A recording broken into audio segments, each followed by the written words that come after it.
For more than 100 years, they were Americans in name only. During that time, Mexican Americans were denied the rights of other citizens, and many were stripped of their land. I am angry, and my people is angry because the Anglo is using the money, the power, his language, his culture. In the 1960s, a new generation of leaders came forward and fought for change. We came here to build the new Chicano movement. That's what we came here for. They call themselves Chicanos, an ancient Mexican word that describes poorest of the poor. But they wore the name with pride. Come on up, brothers, we are waiting for you. They walked out of fields and demanded a fair wage. They walked out of schools and demanded better education. 57% of the students at Garfield drop out year after year. There has to be a problem. We're not operating in a vacuum. There's social injustice. They formed a political party and demanded full citizenship. It's being classified as militant, but I don't consider this to be militant. If trying to look for justice and democracy in our country is considered to be militant, then I'm all for being militant. The American dream was all around them, but for years they had been excluded from its promise. This is the story of how Mexican Americans claimed that dream as their own.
October 1966, a group of Mexican Americans gathered to remind the United States of a long-forgotten promise.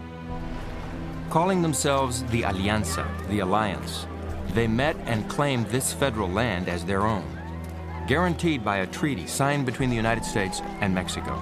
They arrested 2 United States forest rangers for trespassing. We're taking full responsibility. The town of San Joaquin, just a second, yes, I know your laws already. We've been citizens of the United States for 120 years and we know the law. We're taking this upon our shoulders in the name of the town of San Joaquin del Rio de Chama. Ultimately, it was the leader of the Alianza who was arrested, Reies Lopez Tijerina.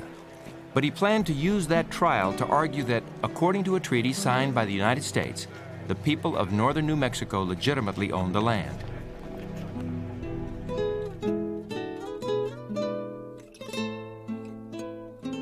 At one time, the land in New Mexico, along with California, Nevada, Arizona, Utah, Texas, and parts of Colorado and Wyoming, belonged to Mexico.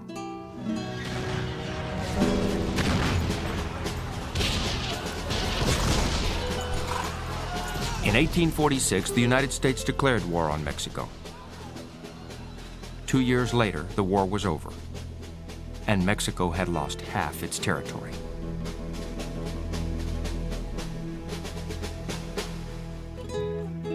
Overnight, 100,000 Mexicans became foreigners on soil that had belonged to their families for generations. The Treaty of Guadalupe Hidalgo promised these new Americans free enjoyment of their liberty and property of every kind.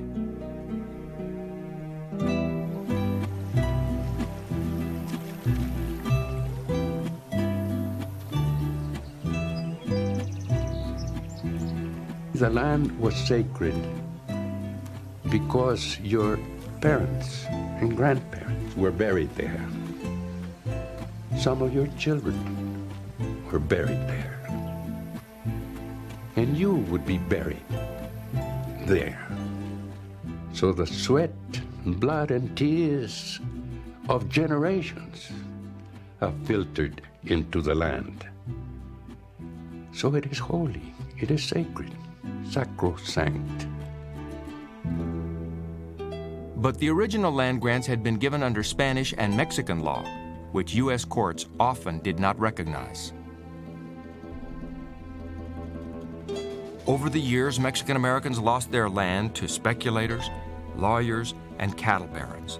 Some property was taken by force. And the heirs to those land grants have resented that ever since.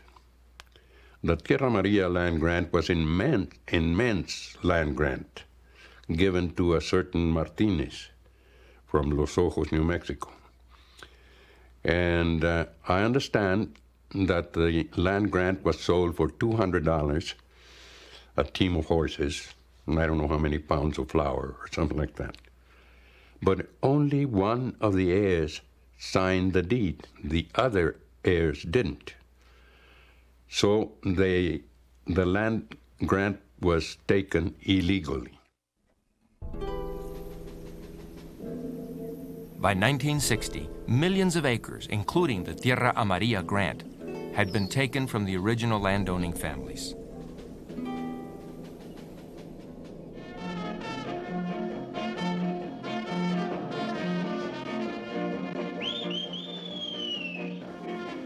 Stepping into this long-simmering land dispute was Reies Lopez Tijerina. Born in Texas during the 1920s, he was the son of migrant workers. After a prophetic dream about injustice in New Mexico, Tijerina decided to learn treaty law. He was convinced that he could reclaim the Tierra Amarilla grant. Although we are fighting for land, we are fighting for the survival and protection of our culture. To the extent that we feel that to rape the culture and the Some who disagreed with Tijerina thought he was an opportunist, looking for personal power. That's just the way we will fight. What you're really saying, in effect, is that you own this land, you want everybody else to get off of it, or if they want to stay on it, to submit to your regulation. No, to the regulations of the town councils, which are covered and protected by the Constitution of New Mexico, Article 2, Section 5, and by the Constitution of the United States, Article 12, Section 2, where it states that all the treaties made by the United States government are the supreme law of the land.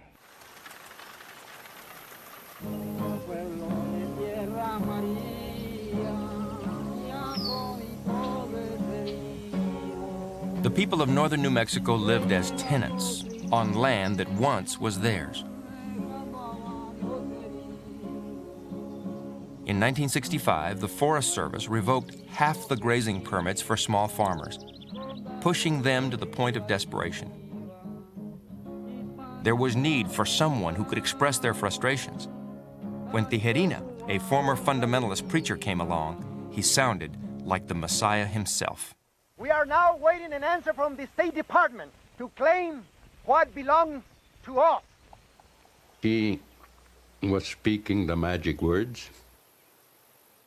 The issue, the struggle, had been alive for all these generations. And here was a man on a white horse, a man with tremendous charisma, who plugged in to a deep felt passion, more than a feeling, a passion. And he turned the spirits on. Tijerina's mission brought him face to face with northern New Mexico's district attorney, Alfonso Sanchez. At that point is where he started saying that the object of his corporation was to take over properties that the Alianza claims belongs to them by force if necessary, blah, blah, blah. And I looked at him straight in the eye and I said, Reyes, if you intend to do what you tell me that this corporation is going to do, it is illegal. And right now I'm telling you that if you do what you say you're going to do, I'm the one that's going to stop you. Que la prisión trajo cambio y trajo In the spring of 1967, Tijerina faced federal charges for his role in the occupation of Carson National Forest. Tensions in northern New Mexico were escalating.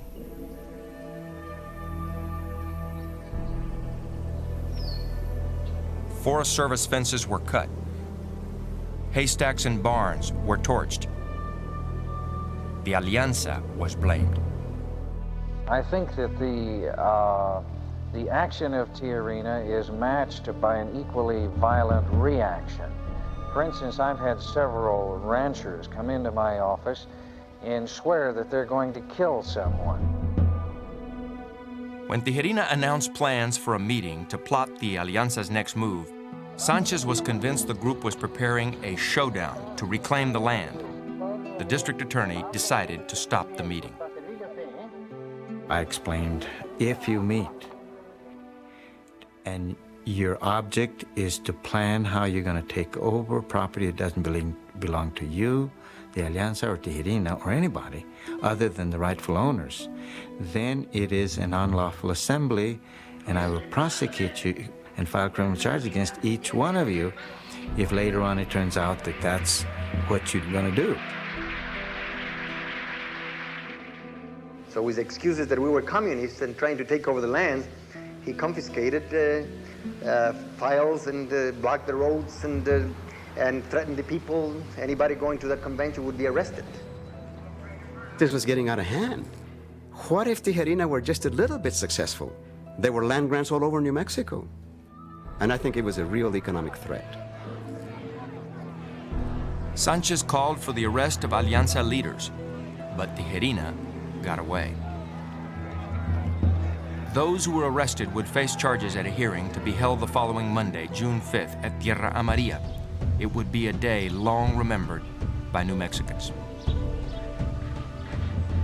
We don't believe in violence, but we believe in Jesus Christ, who used a whip to drive out the false preachers out of the temple. And I think that's all we did in the courthouse of Tierra Amarilla. We just used a little whip.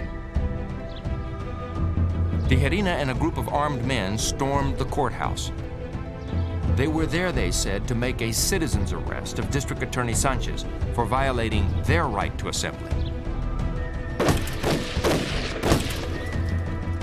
When gunfire began, Sheriff Benny Naranjo was inside the courthouse. My jailer ran into the hallway and he says, "Get the hell out of here, Benny. Get out of here." And he jumped out the window. Then they shot him outside the window. And I went to the window and they started shooting at me, and then they started shooting at me through the door off the hallway, so I laid down on the floor. But I heard them, that they kept saying, "Reies said not to hurt nobody, that all we want is Alfonso Sanchez." Sanchez was nowhere to be found. Had I been there, I guess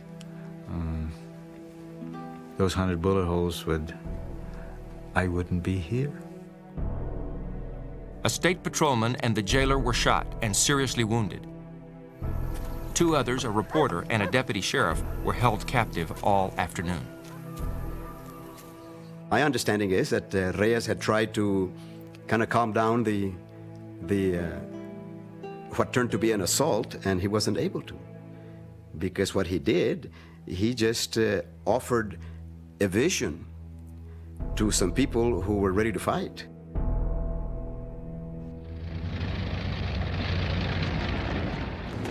The governor's office called in the National Guard.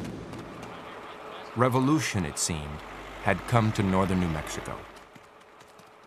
It was like Emiliano Zapata and Pancho Villa were alive again. And they had gone and had claimed their land again. It was like wildfire in the movement when we heard about it. We heard it like that.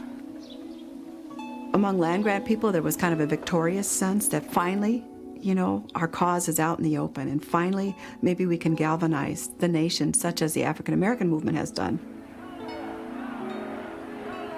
Some Mexican Americans were alarmed by the violence that had taken place.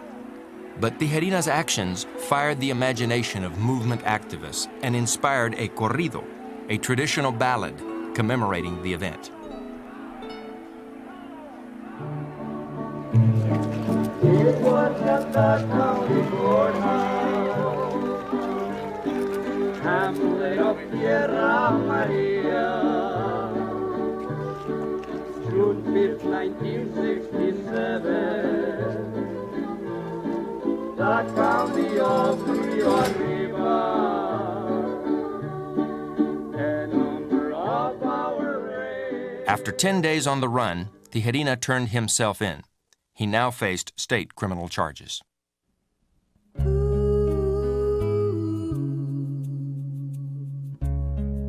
Out of this whole movement was emerging the feeling we had, this used to be Mexico, this used to be our land, but it was a growing sense of a people and a collective history of struggle against an invasion and occupation and takeover and everything like that. And I think that had a lot to do with it.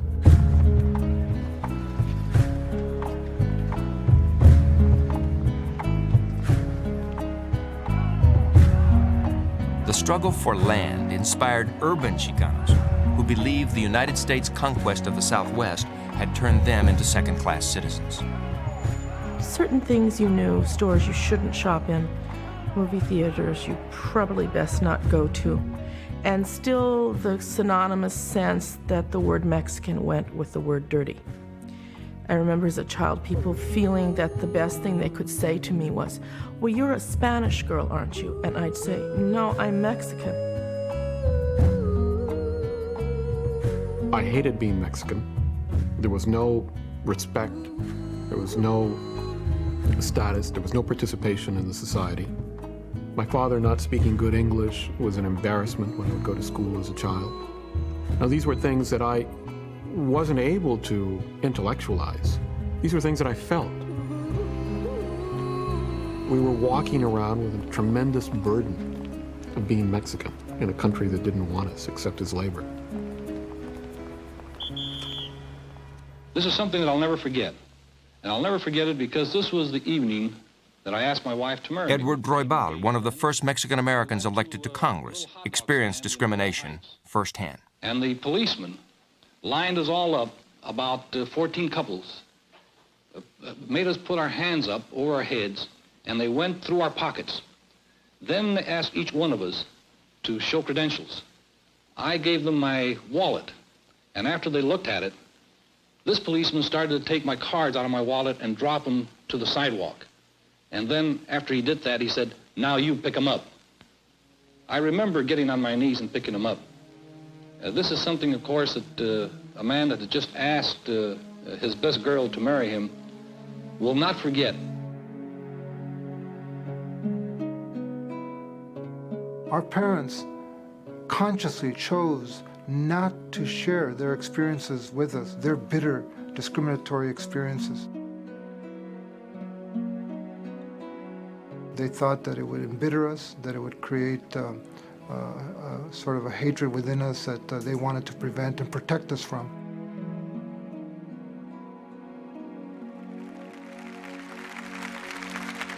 Many of the issues of civil rights are very complex and most difficult. President Lyndon Johnson, a Texan elected with broad Mexican-American support in 1964, was already under pressure from the Mexican-American community. The courthouse raid dramatized the growing unrest among Mexican Americans.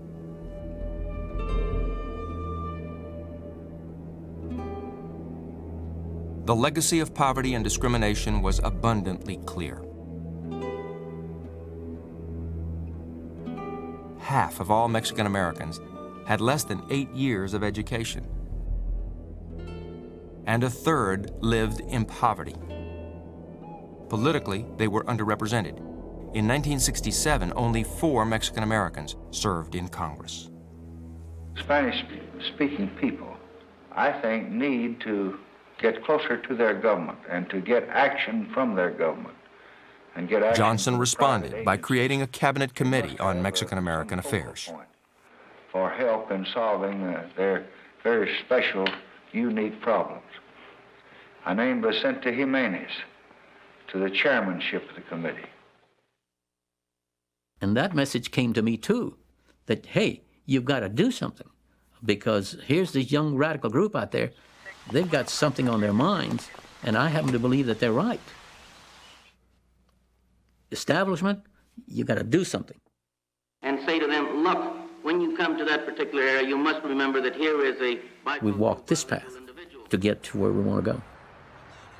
Some of the others wanted to walk another path to get to where they wanted to go. But where we wanted to go was the same place. We wanted equality. We wanted first-class citizenship. We wanted to be respected. We wanted our children to have better schools. All that everybody else wants, you know. We're telling them that we discovered this country on this side. But the cabinet committee was not enough. We're telling them that our parents... Already, new voices were demanding to be heard. In 1967, Corky Gonzalez expressed the feelings and desires of young Chicanos in an epic poem, I Am Joaquin. I am Joaquin, lost in a world of confusion, caught up in the whirl of a gringo society. I am the masses of my people, and I refuse to be absorbed. I am Joaquin. Joaquin is a life of all of our people. Joaquin is one of us and is all of us. The odds are great, but my spirit is strong. My faith unbreakable. My blood is pure. I am Aztec Prince and Christian Christ. I shall endure. I will endure. And now the trumpet sounds. The music of the people stirs. For Chicanos, I Am Joaquin was a spiritual and cultural revelation. It was the history they had never learned in school. It was a celebration of their Indian and Spanish ancestry, of their Mexican heroes and American lives. It's the experience that was so moving, because it was such a strong poem, you know, and yet it called you to action, you know, and I identified greatly with it. Corky gave soul and spirit, gave it the real spirit of what was Chicano nationalism, which was very positive. If there was an ideology out there, Corky was very much the driving force.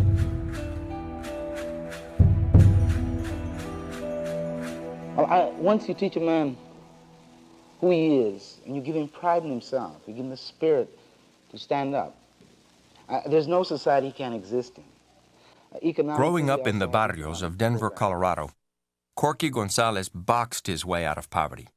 At one time, he was the third-ranked world featherweight contender. Later, he went into business selling bonds and insurance. He also turned to Democratic Party politics. In 1960, he registered unprecedented numbers of Mexican Americans to vote for John F. Kennedy. Corky's motive for becoming involved in the Democratic Party was to bring about the changes that he wanted to see within the Chicano, within the Mexican community at large. As director of Denver's War on Poverty program, he encountered a patronage system that offered little more than token jobs to Mexican Americans. After a public feud with the Denver mayor, Gonzalez broke with the Democratic Party in 1966 and began a civil rights organization called the Crusade for Justice.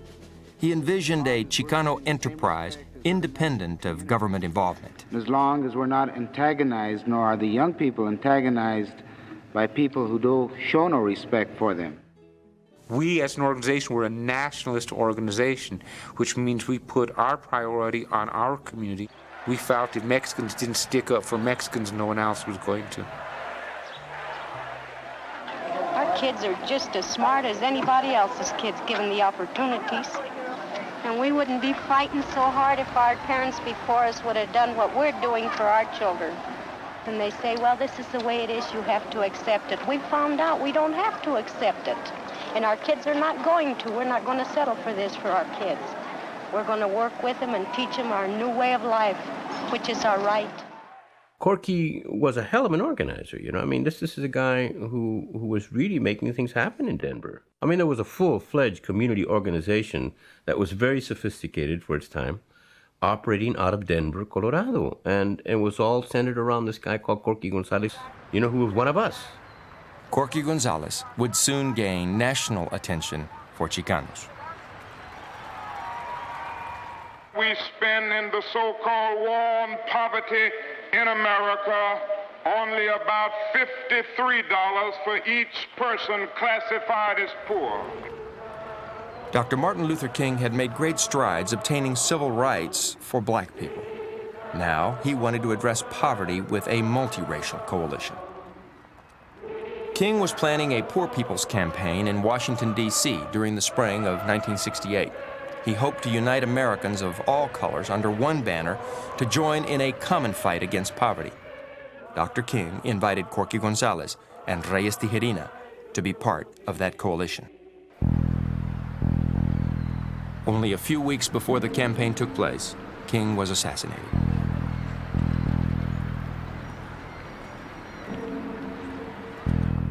Where are we going? We're going to try to fulfill Dr. Martin Luther King's dream. And if we Mexican Americans march to Washington, it is to tell this country that poverty is not a Negro problem. Poverty is a Mexican American. Poverty is an American Indian. Poverty is a Puerto Rican. Poverty is an Appalachian problem. There were several busloads of people from northern New Mexico villages and small towns that were going to go. Some people who had never been out of the state before. It was really something.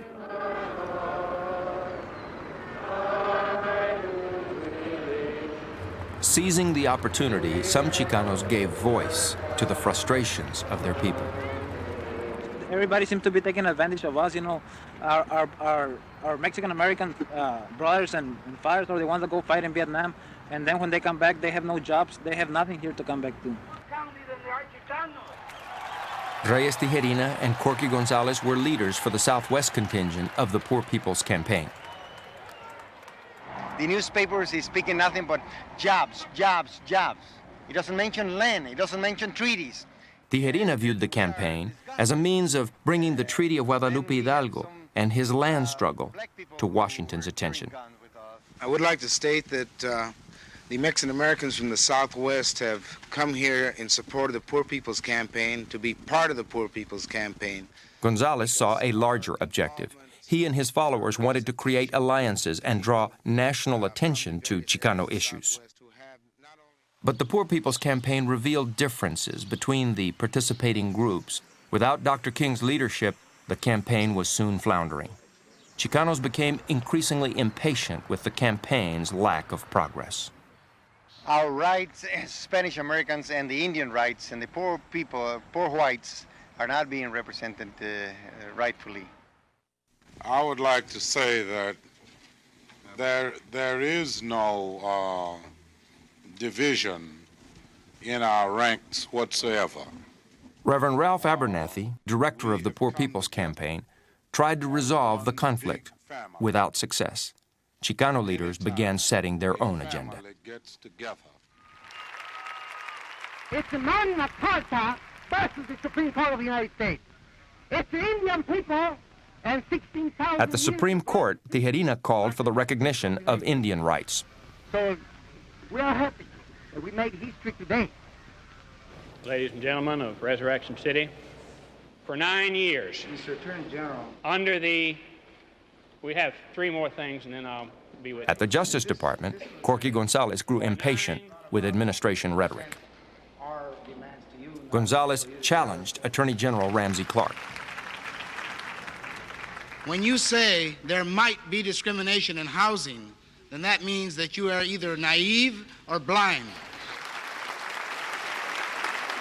I didn't hear you say anything about the juvenile court, kangaroo court, that subjects our children to controls by people who don't care any more about them than except to advise them to go into the U.S. Army or the Navy or Marines. Corky Gonzalez was emerging as the leading Chicano voice. Personality-wise, Corky understood the workings of the politics. He was skilled in that. Reies was so single-minded around his issues that I think it was difficult for him to swim in that atmosphere. Reies was not an organizer. He was a leader. Corky was a person who could both organize and lead.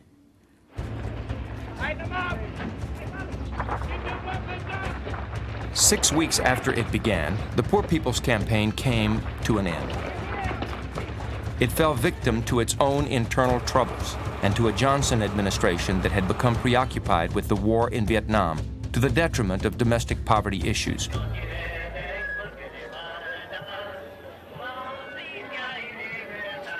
Still, many Chicanos viewed their participation as a success. When issues of civil rights were discussed, you started seeing that the Mexican-American community was mentioned, if not included. And we felt that we did attain that one goal, that we gained national visibility for a group that previously had been considered an invisible minority. Soon after returning to New Mexico, Reies Tijerina began a 2-year prison sentence for his role in the takeover of the Carson National Forest. Because there is nothing but racists. Let's face it. You have to understand that they thought that we couldn't march. In Denver, Corky Gonzalez and other leaders announced it was time for Chicanos to meet independently and on their own terms. We came here to build the new Chicano movement. That's what we came here for.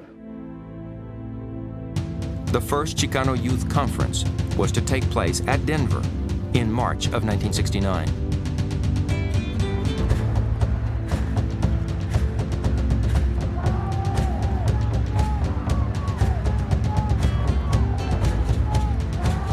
Chicanos everywhere were invited: students, teachers, laborers, barrio youth.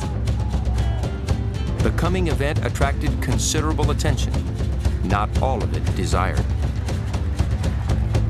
And FBI files on the Crusade for Justice showed that that very proposal to convene a national gathering of Latino activists immediately drew the concern of J. Edgar Hoover and the FBI.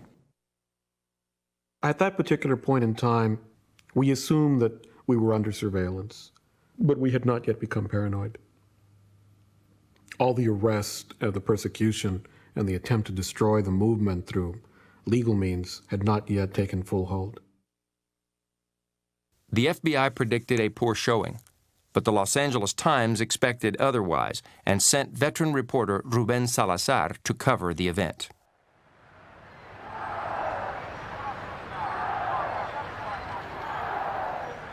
More than 1,000 came to the meeting, 3 times the Crusade's initial estimate. That was my first encounter with Texans and Coloradans and New Mexicans and Arizonians. And they were all Mexicans. And then there were Mexicans from Chicago, New York, Kansas. I didn't know there were Mexicans in Kansas. So this was one of the main purposes, to relate the farm worker struggle, the land struggle, the urban struggle. And in doing that, we forgot a lot about the urban problems. And, Corky Gonzalez hoped to adopt a plan of action. It would be a nationalist blueprint for self-determination, emphasizing separate Chicano institutions, community-controlled schools, an independent political party, and cultural affirmation.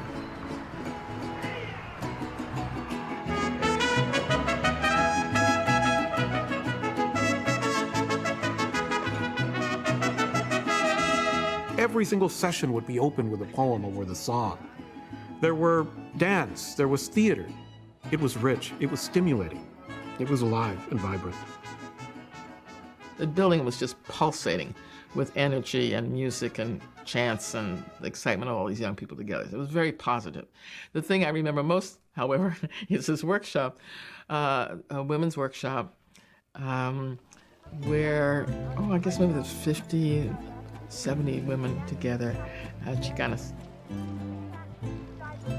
The women began questioning their roles in the Chicano movement. There was sort of some thinking among some of the leadership that women belonged behind the men, walking behind the men, and their total role was to do nothing but support the men. And there were others who said, hell no. You know, we're the ones who keep it together. We keep it together in our community, we keep it together in our homes, and we're not walking behind nobody. On the one hand, women were doing the work. They were often in leadership. They had a lot of the ideas, and at the same time, they were often consistently expected to make the food and to do typing, clerical kinds of work. This debate took the male organizers of the conference by surprise. We didn't know what they were talking about nor why they felt that way. So due to the pressure of the women, the agendas were changed, meeting places were set, panels were set up, and women had their voice whether or not the men liked it. The Women's Caucus agreed to press for equality within all aspects of the movement, but rejected a separate organization for Chicana feminists. Most of us, I'll say the majority, were not at the point of defining ourselves separately in the Chicano movement. There was not a formal position taken, just that it should be understood that women and men would be equal, especially since we were fighting for equality and for the end to racism. That was as much a rejection of the women's liberation movement of those years, which was seen as, and in many ways was, overwhelmingly middle class and Anglo women, white women, who did not understand racist oppression, did not understand the oppression of whole people, half of whom are male. In other discussions, some of them very heated, activists debated Marxism and nationalism, but reaffirmed a Chicano identity rooted in ancient Aztec myths. We didn't want to assimilate it into some melting pot notion in which we had to sacrifice everything, and the dominant society just swallowed us up into some sense of a new American, and we had to give up who we were, and we wanted to define ourselves on our terms.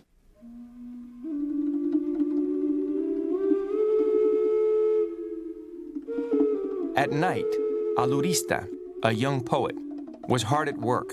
Drawing upon Aztec folklore, he drafted a new mythology for Chicanos, describing a symbolic Chicano homeland within the borders of the United States. I presented it the next day as a poem that I thought encapsulated the spirit of the moment. I never planned anything else. I said, may I read you a poem? Before the world, before all of North America, before all of our brothers in the Bronze Continent, we are a nation. We are a union of free pueblos. We are Aztlán. According to legend, the Aztec people had migrated from a place called Aztlán to central Mexico. For Chicanos, Aztlán came to mean the southwestern United States, their homeland. It was a calling. It was almost like a declaration for us, and a calling to say, you know, we are Aztlán, we are Browns people, we're a nation. I think of Aztlán still to this day as perhaps the most important premise of the entire movement. It was about a state of being and a place. Every people have a place. And so to say you were Chicano without a place is impossible. So the place was Aztlán.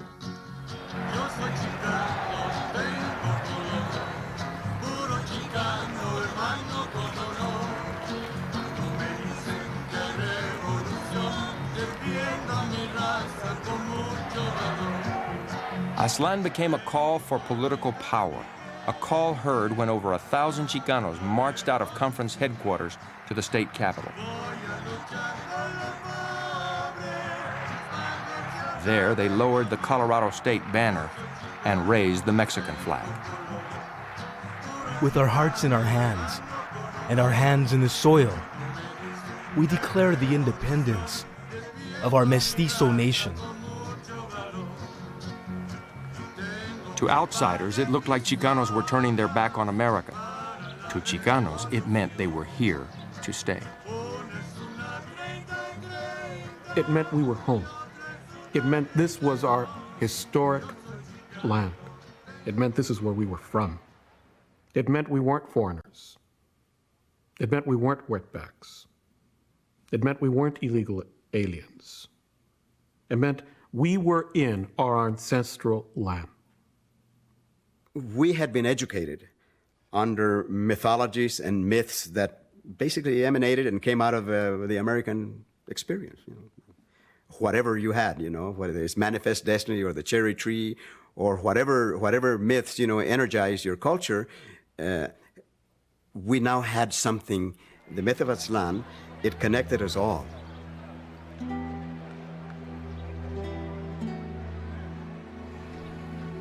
The conference adopted Alurista's poem as the preamble to its 15-point plan. The next step was to make Aztlán a reality. Within a year, the movement was poised to launch an independent political party. The kickoff would coincide with the demonstration against Chicano casualties in Vietnam.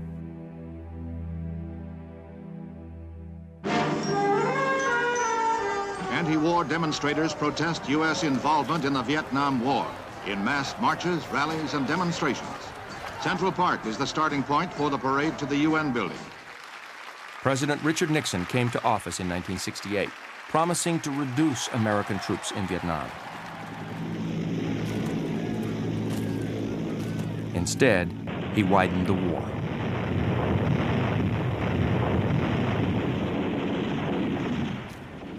Opposition to Vietnam was taking hold in the Chicano community. We had reached the point where we were going to say that, hey, we don't have to prove ourselves, feel a inferiority complex, and go out and serve in that war. We're protesting against the discriminatory draft laws that give deferment to all the Anglo middle-class people of this country and make the heaviest burden of the war fall on the poor, fall on the Mexicano. People were becoming expert at getting out of the war, you know, and so as more and more middle-class people that could afford lawyers began to get deferments, the draft boards filled up their quotas with more of the poor, and particularly Mexican-American. Mexican-American casualties were disproportionate to their numbers. In the Southwest, Mexican-Americans made up 12% of the population, but accounted for almost 20% of the region's deaths in Vietnam, according to many sources.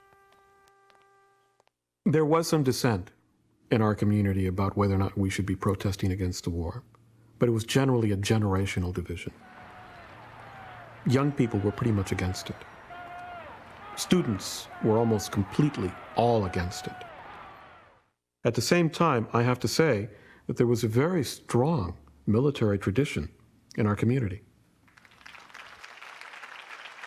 Mexican Americans had served with distinction in the U.S. military since the Civil War, and during World Wars I and II received the highest military honors.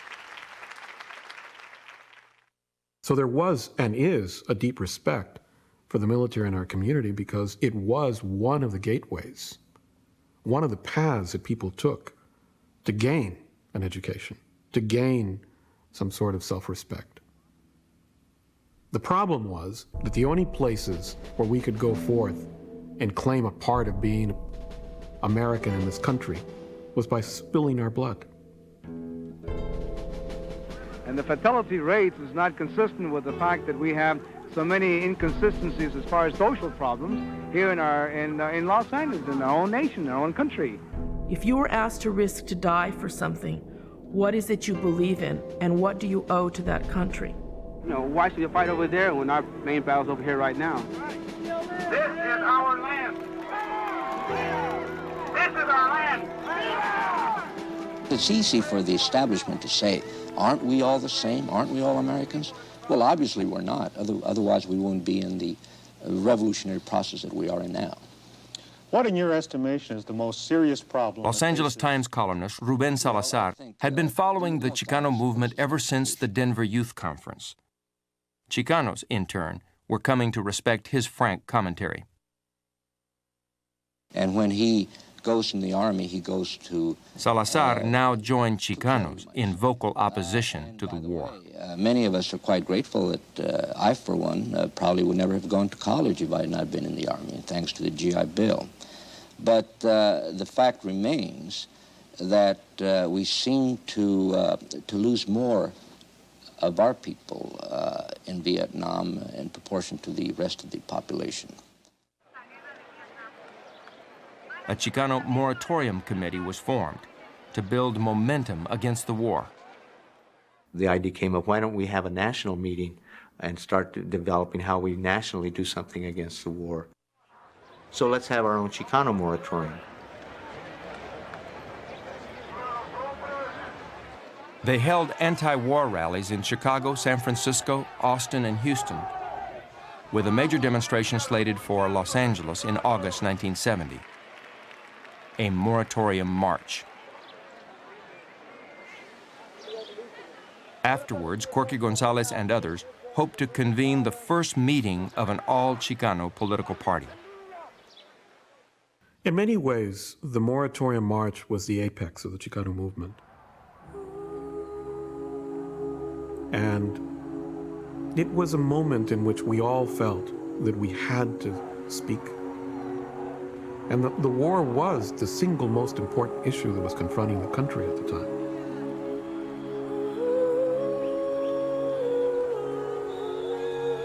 On August 29th, 25,000 to 30,000 Chicanos gathered in Los Angeles to protest the war in Vietnam.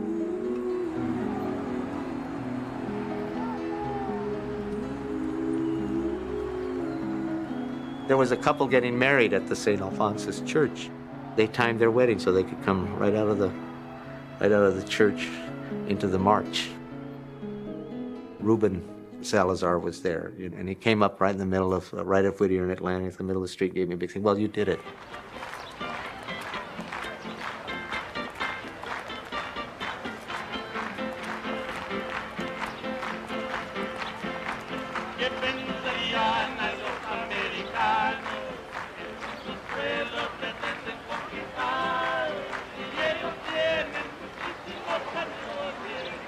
After a 4.5-mile march, the demonstrators gathered at Laguna Park.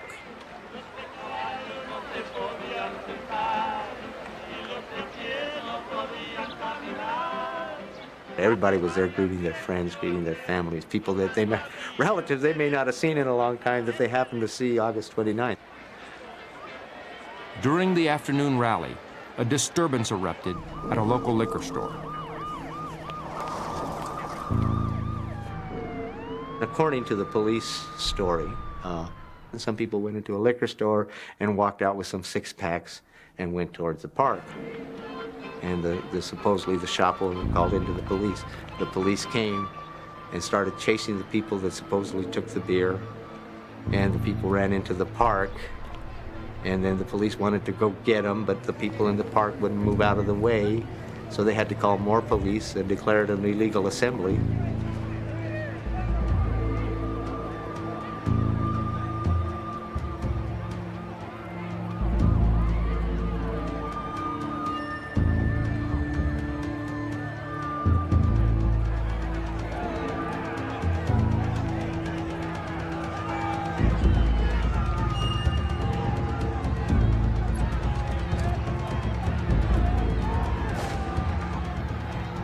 That was their pretext that they used, to break up a demonstration of 25,000, 30,000 people against the war in Vietnam and in East LA. So you had a panic, you had a stampede, a human stampede.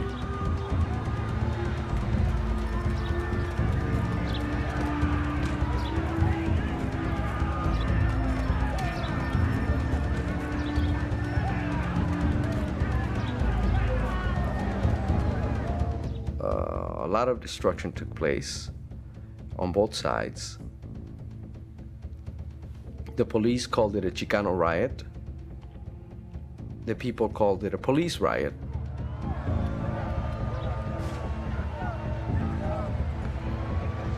Demonstrators found refuge in nearby homes or in local businesses as police forced people out of the park and into the streets. I was in the restroom with little children that were there. They were very scared. They were crying. The mother had never seen such a thing.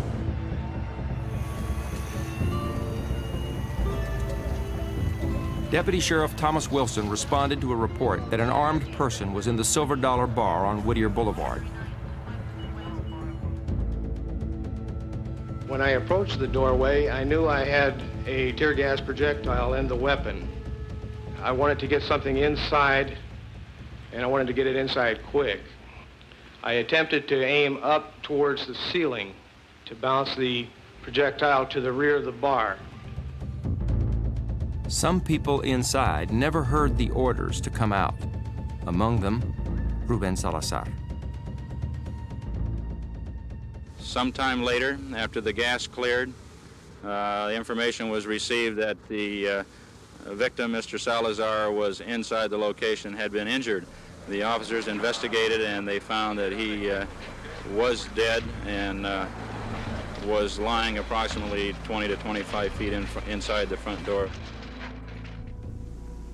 The deputy sheriff's tear gas canister hit Salazar in the head, killing him. If it was an accident, it happened because the lives of Mexican people were considered worthless. So that you could fire a huge tear gas projectile into a bar, a public place, and not worry about it. It happened that it took off Ruben Salazar's head. Chicanos mourned the loss of a friend and their only ally in the mainstream media. The death of Ruben Salazar had a profound impact on the Chicano movement. I think that the sheriffs, proved the point that for the Chicano, the war is more here in the struggle for justice than over in Vietnam.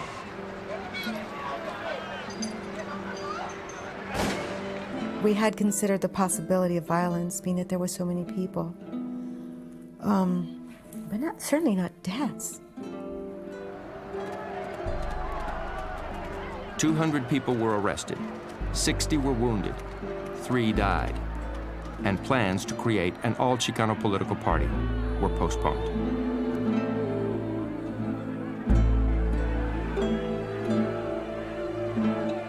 We lost a certain heart. We lost a certain innocence of our ideals, that we could engage the country through the country's own ideals of the Bill of Rights, the ideals that the country was supposedly founded on, and that we could be killed. All people who are struggling for more social justice, it's a long struggle.